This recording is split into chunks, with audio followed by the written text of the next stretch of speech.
Olá, camilianas e camilianos de plantão! Sejam muito bem-vindos ao Mundo de Camila. Eu sou Camila Bertolucci e nunca é tarde demais.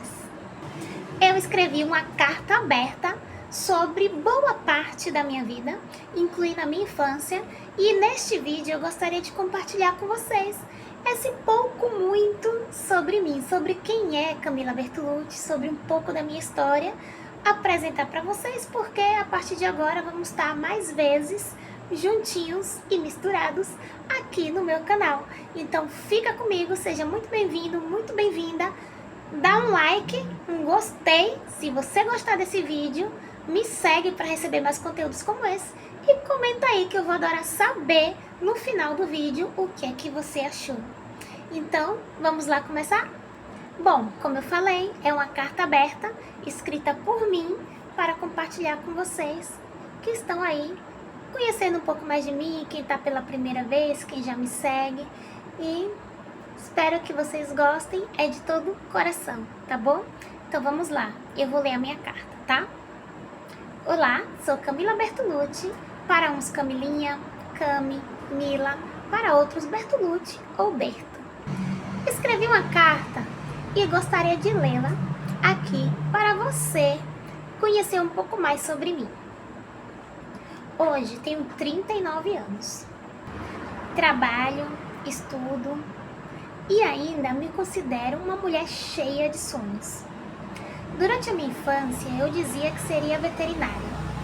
Não à toa, pois eu amo os animais. De todas as espécies, de todas as raças.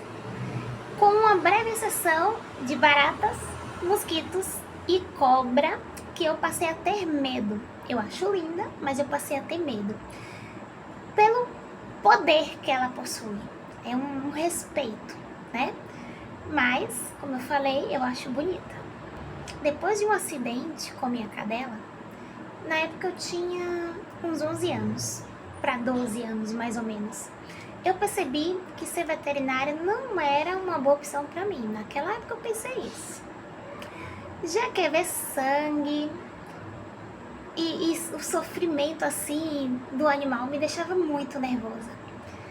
No percurso da minha infância, pré-adolescência, em algum lugar do caminho estava com meus pais e vimos uma placa do curso de modelos. Quando meu pai perguntou, você quer participar, minha filha? E eu respondi, sim. Sem nem pensar muito assim, como que aquilo brilhou meus olhos naquele momento. E daí em diante, esse foi meu primeiro sonho durante muitos e muitos anos. Eu incorporei isso como meu sonho. Talvez hoje ainda esteja dentro de mim. E realmente, é algo que eu gosto muito, né? Eu não exerço mais a profissão de modelo, mas é algo que me apaixona. Até os meus 20 e poucos anos, participei de diversas seleções de modelos. Muitas mesmo. Fiz concursos, participei de concursos, escrevia para agências de modelos em São Paulo. Nessa época eu morava em Salvador. Fiz alguns desfiles, fiz fotos, participei de eventos de penteados de cabelo, de corte. Ficava toda realizada e radiante em cada conquista, cada evento, cada desfile que eu fazia, eu ficava muito feliz. Nunca fui uma modelo famosa, não fui mesmo.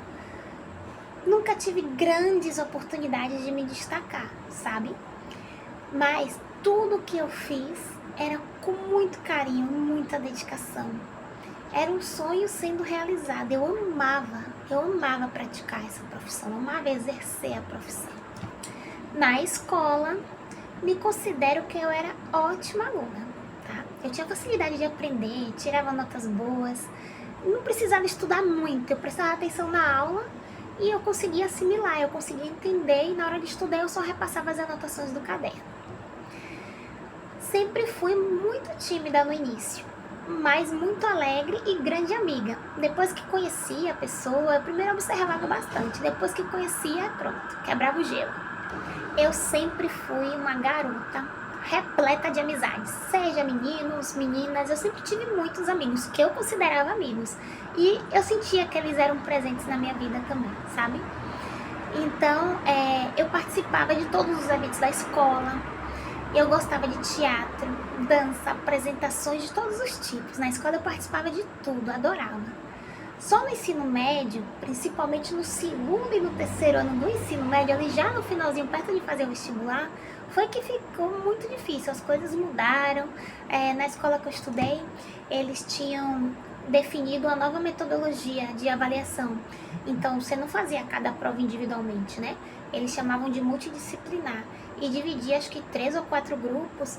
E aí, por exemplo, você fazia um conjunto de provas, que era física, química, matemática, não lembro todas. E também, tipo, por exemplo, era história, geografia, sociologia, atualidades, eram grupos. Eles dividiam por grupos. E aí, se tirasse uma nota um pouco ruim em uma, caíam todas juntas, sabe? Você tinha que passar em tudo, porque se você ficasse na segunda chamada ou na recuperação de uma matéria, você tinha que repetir todas daquele grupo. Isso me frustrou muito, era muito difícil. E nessa época eu tinha mais dificuldade, muita mesmo, com química, com matemática, atualidades e história, como eu acho que eu não me identificava com a metodologia do professor. Ele gritava, ele falava, era muita informação na minha cabeça, parecia que explodia assim. Era muito difícil para mim mesmo. E isso me fez como cair muito meu rendimento nesses 2 últimos anos da escola. Mas até lá eu era uma aluna excelente, tá? Tanto que na faculdade minhas notas eram de 8, 9, 10. Muitos 10, muitos 9,5. Eu falo com muito orgulho. Eu tenho meu boletim, meu histórico acadêmico que eu posso comprovar. Claro que a gente às vezes tem uma nota um pouquinho mais baixa e tal, mas todas as notas eram, a maioria, excelentes. 95% excelentes. Então eu falo com muito orgulho porque era uma faculdade que eu amava fazer, que era a faculdade de moda. Bom, em certo momento da minha infância e adolescência, eu cheguei a sonhar em ser atriz. Eu gostava muito de teatro, de interpretar.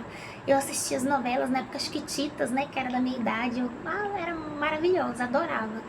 Assistia programas de televisão, aquele Bom Dia e Companhia com a Eliana. Assistia, não me lembro o nome, mas assistia programas do SBT, que as crianças faziam apresentações, que eram bem infantis mesmo. Eu amava aqueles tipos de programa. E eu cheguei a sonhar mesmo em ser atriz. Meus pais pagaram um curso de teatro para mim, na época era considerado o melhor curso de Salvador. Eu lembro que o professor era muito famoso na Bahia, tá? Ele se chamava Manuel Lopes Pontes, não sei se ainda é vivo, porque na época ele já era, acho que idoso, não me lembro bem, mas acredito que ele já era idoso. E, assim, em certo momento durante o curso, tá? Eu fiz 6 meses de curso e não aguentei mais. Por quê? Eu sofri bullying, tá? Eu sofri bullying e sofri bullying pelo próprio professor do curso. E foi, assim, algo muito marcante na minha vida. Ele fez um comentário infeliz que chamava cada aluno individualmente e a gente tinha que representar um personagem que ele mandava. Tristeza, alegria, e você incorporava o personagem, né? E na minha vez eu fiz. E eu não me lembro exatamente que personagem eu fiz, mas eu lembro que eu fiz meio dramático, assim. E ele comentou, na infelicidade daquele momento, sobre a minha voz. Então ele, eu juro, assim, de verdade, eu não me lembro exatamente as palavras dele, mas ele fez um comentário envolvendo o meu tom de voz. E nesse momento, todos do grupo começaram a rir da minha cara por conta do comentário do professor, que falou da minha voz, como que tinha uma voz muito estridente, algo assim ele comentou naquela ocasião. E todos começaram a fazer chacota, a zoar. Foi um momento terrível, foi muito ruim pra mim. Depois eu acredito que eu tenha feito algumas aulas mais, mas sempre escutava comentários, sorrisinhos. Até eu sentia que o próprio professor, ele não me incluía, sabe? É claro que a gente tá ali pra aprender, né? Se eu não era uma boa atriz, se ele não me considerava uma boa atriz, que eu não acredito que seja isso, porque eu gostava muito de interpretar, e claro que eu tenho muita coisa pra aprender, tinha, né? Mas eu gostava muito de interpretar, e o papel do professor é agregar, né? Interagir. Então, foi muito difícil, assim, nessa época, e ele ser o primeiro a causar esse tipo de constrangimento. Então sempre, todas as aulas, era assim, inconveniente, sabe? Os alunos comentavam que o professor falou. Toda vez que eu falava, que era a minha vez de falar, davam risada, olhavam para a cara do outro, porque o professor já tinha dado aquele start, o motivo da chacota, né? Então sempre ninguém respeitava a minha vez de falar. E isso me fez. Chorava muito, né? Isso me fez um certo dia, quando meus pais foram me buscar no teatro, eu falar que eu não queria fazer mais aula de teatro. E aí eu lembro que nesse dia meus pais desceram, eu não me lembro se meu pai tava, eu acho que meu pai tava. Eu não tenho muitas lembranças, eu lembro que minha mãe, ela desceu no carro indignada e ela foi lá e disse, eu vou falar com esse professor. E foi tirar satisfação, porque o professor, né, teve aquela atitude, ele sendo professor, e falou que a filha dela já não queria fazer teatro por causa dele. E ele continuou na infelicidade dos erros, né, de não reconhecer o erro. Enfim, não sei bem a conversa que teve, mas ele foi tão cruel na época.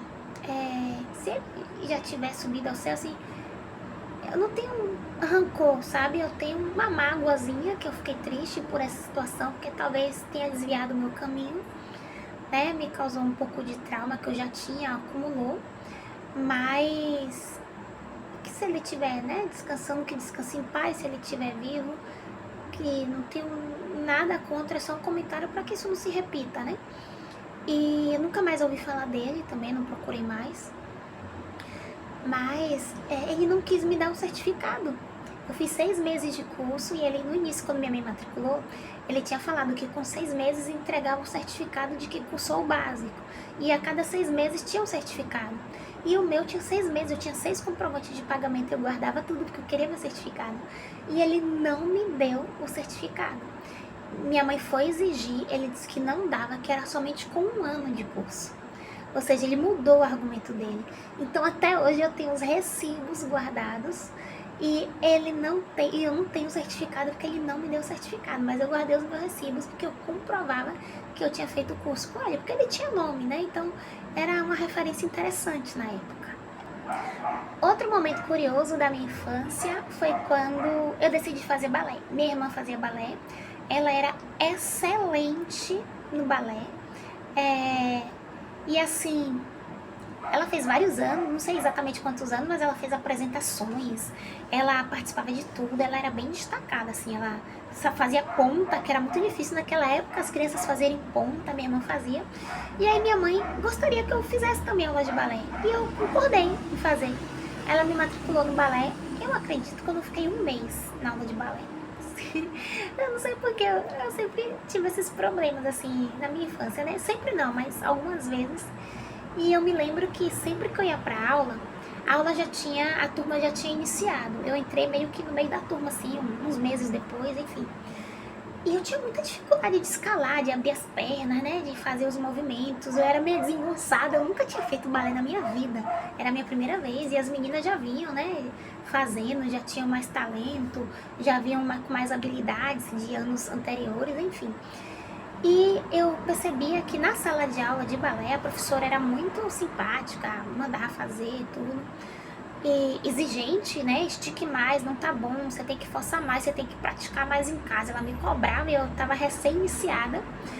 E eu percebia que as minhas amiguinhas, minhas coleguinhas, a maioria era menina, né? Acho que tinha uns 2 meninos, 3, não lembro quantos meninos tinha, mas a maioria era menina. E eu lembro que elas não me ajudavam e não interagiam e não queriam ser minhas amigas, em resumo. Tanto que quando dava, né, o final da aula, que os pais iam buscar, a gente ficava todo mundo ali, o pessoal brincando, correndo, e eu pedia pra brincar e não deixavam. Aí eu ficava sentada no cantinho e ninguém vinha falar comigo, ninguém me convidava pra brincar. Eu me sentia muito isolada, porque eu não sabia fazer direito os exercícios, é como que eu não fazia parte do grupo. E isso hoje eu percebo que é algo que eu poderia, sabe, que se exploda, vou continuar. Mas na época eu não tinha maturidade disso. Então era muito importante pra mim ter amizades, ter pessoas, né, que gostassem de mim, que fossem minhas amigas. E naquela época eu não tive. Aí eu falei, mas eu não quero mais fazer balé. E ela perguntou, eu me lembro, não sei se minha mãe vai se lembrar disso, mas eu lembro. E ela perguntou, por que, minha filha? Eu falei, é que eu não gosto de balé. Mas a verdade não era que eu não gostava de balé, era que os meninos não gostavam de mim. E eu não falei pra minha mãe, porque aí minha mãe ia procurar, conversa, ia insistir pra eu ficar e tudo isso. Então eu achei melhor sair. E assim, eu sofri muito com isso, porque eu me senti excluída. Mas faz parte da vida, né? Foram coisas que me fizeram crescer e hoje eu estou aqui contando essa história pra vocês. Mas assim, em resumo, né? Acredito não, tenho certeza que foi como modelo mesmo que eu me identifiquei. Não precisava falar, não precisava interpretar, só, né, e no caso da boca, né, da fala, não precisava. Então ninguém me perturbava com isso, ninguém fazia bullying, que antigamente nem se existia essa palavra bullying, né, se existia eu não tinha conhecimento, mas era perturbar, chatear, zoação, eram essas palavras que a gente utilizava, né, chacota, que é mais antigo, enfim, também não sou tão nova assim, e assim, o pessoal não me perturbava nessa questão de ser modelo. Por quê? Modelo tinha que ser magrela, eu era magrela. Tinha que ser alta, eu não era as mais altas de todas, mas a mais alta de todas, mas eu era alta. E não precisava falar, então ninguém sabia que minha voz era uma voz fininha, estridente, entendeu? Que até hoje as pessoas comentam sobre isso, mas que se exploda, entendeu? Estou aqui gravando vídeo. E então eu me identifiquei muito, que eu era muito fotogênica, as pessoas falavam demais que eu era fotogênica. Isso até me incomodava, porque eu falava, gente, eu não sou bonita, eu sou só fotogênica, tipo assim, na minha cabeça, sabe? Só que eu era linda, eu era uma menina estudiosa, exemplar, uma filha que eu considero que eu não dei trabalho pra minha mãe só uma vezinha que eu aprontei por causa de minha irmã.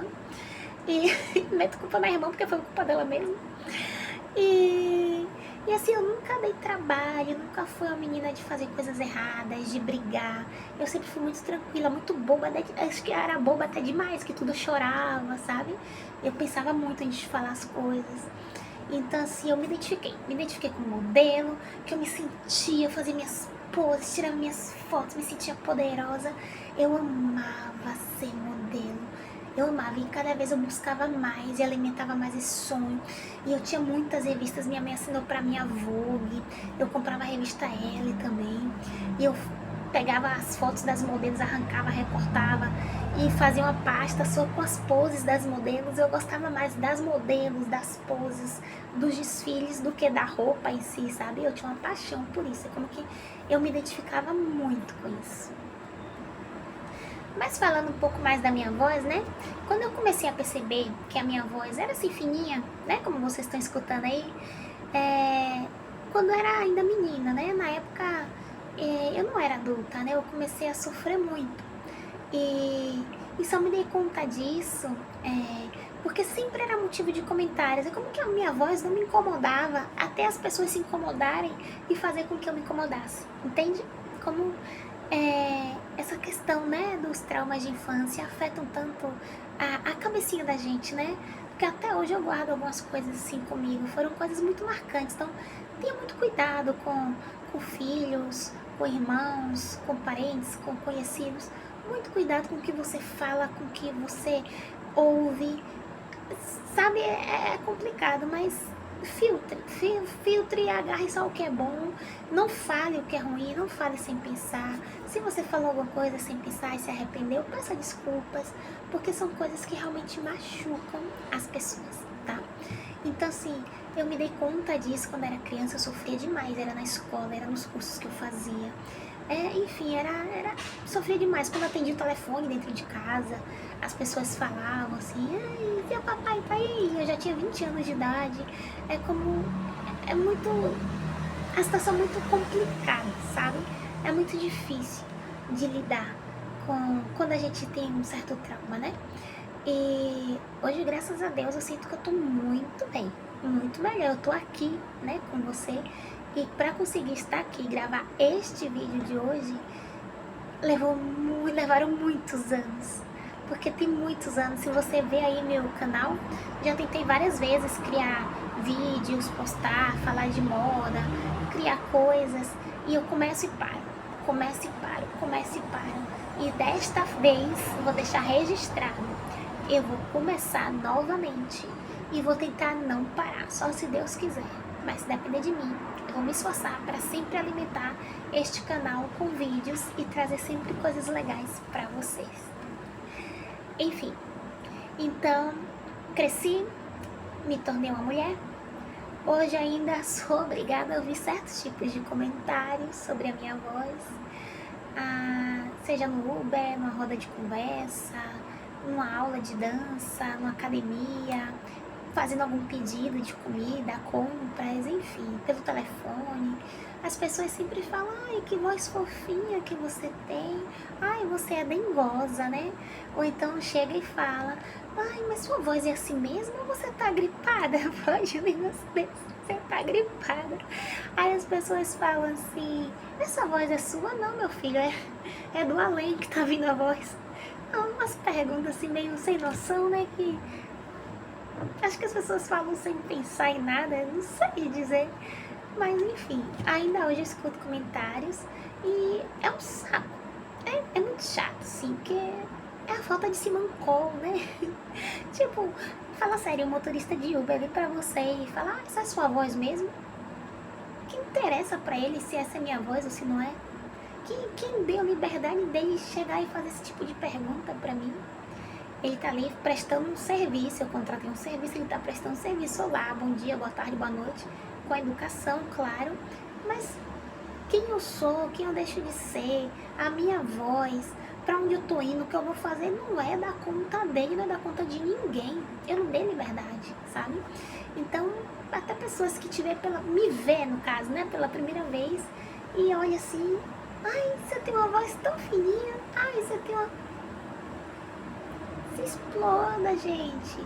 Vou para uma reunião de trabalho, vou apresentar um trabalho e as pessoas prestam mais atenção no meu tipo de voz do que no conteúdo. Fala sério, é falta do que fazer, né? Não sei, é meio totalmente sem noção. Mas são coisas que eu aprendi a lidar. Às vezes enche o saco, já não tenho mais paciência. Mas fazer o que, né? As pessoas não vão mudar. Eu tenho que evoluir. Então estou evoluindo. E aqui estou. O que eu vou fazer? Né? Eu não vou mudar minha voz, não vou fazer cirurgia, não vou operar, porque eu gosto da minha voz. Se o outro não gosta, a porta é a serventia da casa. Na verdade, o que eu vou fazer? Deus me fez assim, meus pais, né? Então, eu sou assim. E eu aceito do jeito que eu sou. E eu acho tão linda a minha voz, tão marcante, tão única. E se você não gostou, o que eu vou fazer, né? Eu não posso fazer nada, cada um tem a sua opinião. Então, vamos lá. Uma época, com meus 20 e poucos anos, um amigo do trabalho, essa é boa. Eu tô lendo aqui, mas eu vou explicar. Ele é radialista, tá?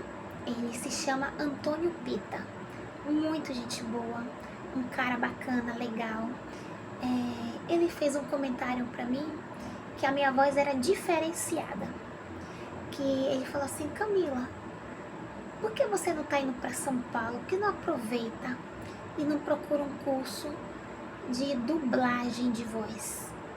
E eu não sabia, assim, não entendia, não tinha muita noção do que era, né? Apesar de eu ter feito teatro, não sabia o que era dublagem de voz, não tinha conectado na hora que ele falou, né?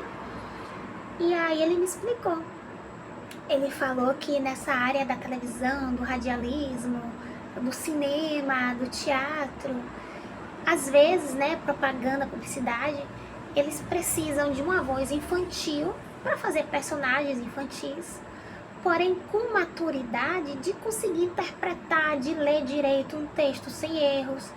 E é muito difícil você conseguir uma voz de criança, porque a criança tem voz de criança e a criança não tem a maturidade para isso, muitas vezes, né?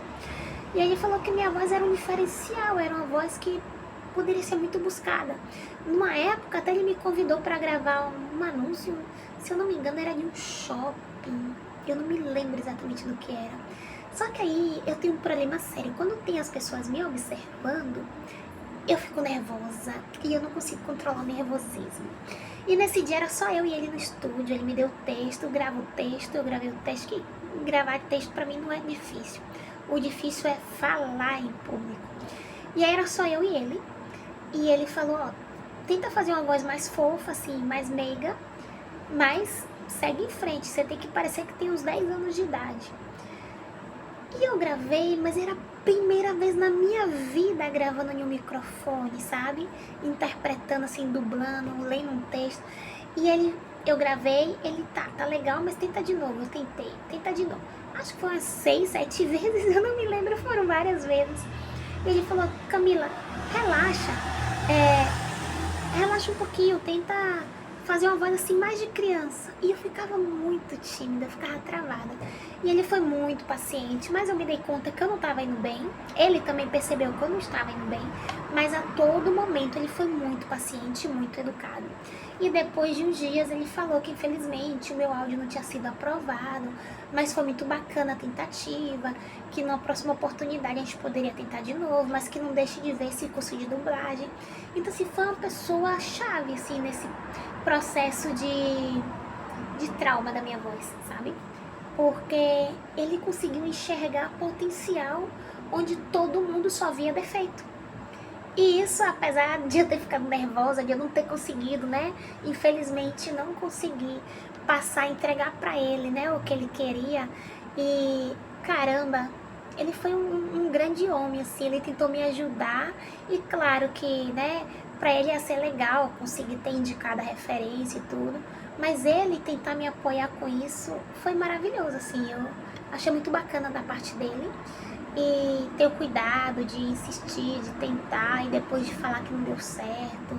Ele foi muito, muito legal. E a recomendação sobre o curso também. E acho que nunca eu agradeci de verdade pra ele. Então, Antônio, se você estiver assistindo esse vídeo por alguma razão, eu te digo que muito obrigada. Eu nunca esqueci a sua generosidade, a sua lembrança, o seu apoio, a sua não discriminação comigo. Você foi o único que me conheceu assim e não criticou a minha voz, ao contrário, você elogiou. Então, muito obrigada por isso. Eu tenho um carinho muito grande por esse momento assim e sou muito grata de verdade, porque isso me fez enxergar de uma forma diferente, algo que as pessoas só viam defeito. Então, obrigada, Antônio Pita, você é nota 10, de verdade, de coração, tá? Foi muito legal o que você fez por mim naquela época. E então é isso. E aí eu fui pra São Paulo, até busquei o curso de dublagem. Só que naquela época, gente, eu tava desempregada, né? Eu fui pra tentar a vida. E eu consegui trabalhar como uma vendedora de loja de roupa. Então eu ganhava um salário mínimo, comissões eu ganhava até direitinho, né? Pra época, pra minha idade. Mas não dava pra pagar o curso. O curso era muito caro. E quando eu fui na escola muito bacana, que meus olhos brilharam e eu pensei, uau, eu quero fazer esse curso. E ficou como objetivo, assim, por alguns anos na minha mente. Hoje eu ainda penso em fazer, assim, mais por curiosidade, seria interessante, quem sabe, mas não é minha prioridade. Mas eu ainda quero fazer como uma superação. Só que na época me disseram que eu poderia fazer esse curso, mas para realmente interpretar, né, dublar personagens em vídeos, em novelas, fazer traduções em português, né, dublar em português, eu tinha que ter uma formação teatral. Eu teria que estudar os dois. Ia ficar caríssimo, sabe? E naquela época era muito fora da minha realidade. Eu estava sozinha em São Paulo, trabalhando com salário mínimo, então vivendo, pagando um pensionato de mulheres, um quartinho. Então era muito difícil, né, conseguir pagar um curso nesse nível. Então eu deixei para um segundo momento, e esse segundo momento passaram como, não sei, 10, 15 anos e eu estou aqui ainda. Bom, mas eu quero contar para vocês, né, que apesar dos percalços dos caminhos que eu passei, eu tive uma infância muito feliz. Minha infância foi maravilhosa, maravilhosa mesmo. Apesar de tudo, eu fui uma criança feliz, eu brinquei muito. Eu tirava notas boas e aí era recompensada com presentes que eu pedia de Natal, de aniversário. Meus pais me levavam para passear.